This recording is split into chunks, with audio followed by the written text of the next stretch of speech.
portas abertas, não só para o consumidor, mas para os fornecedores, porque a gente entende que o PROCON não é um órgão só de fiscalização, é também de orientação desses consumidores e dos fornecedores, exatamente por essa questão da informação. A gente precisa levar essa informação de uma maneira clara e objetiva para todos. O representante da União, do Estado, o PROCON e os representantes das maiores instituições de ensino superior da capital. Eu acho que é em volta de 10 instituições. Mas essa reunião, ela foi idealizada, planejada a partir de denúncias que chegaram? Isso, na verdade, foi em razão de demandas que ocorreram no ano passado. Então, a nossa intenção com essa reunião é realmente preventiva, no intuito de que aqueles problemas do ano passado não ocorram de novo esse ano. Mas, nesse momento, como é que está o FIES? Os alunos estão contratando as financiadoras?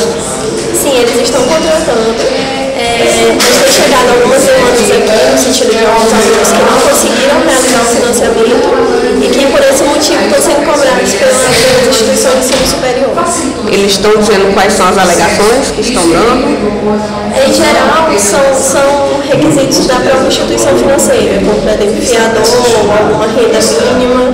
Então, são problemas realmente com as instituições financeiras e, por esse motivo, o aluno acaba sendo cobrado pela instituição de ensino superior.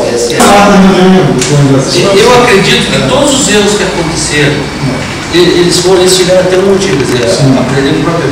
E o sistema FIES, ele deu uma amadurecida muito grande. Eu acho que ele não volta, eles não vão querer retroagir porque o compromisso vai ser muito grande.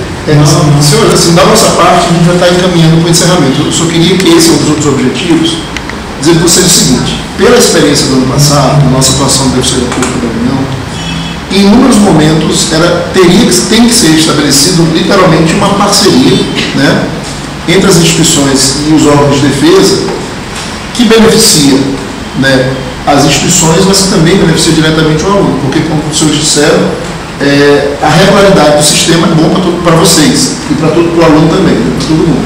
Então, o que eu queria comunicar a vocês?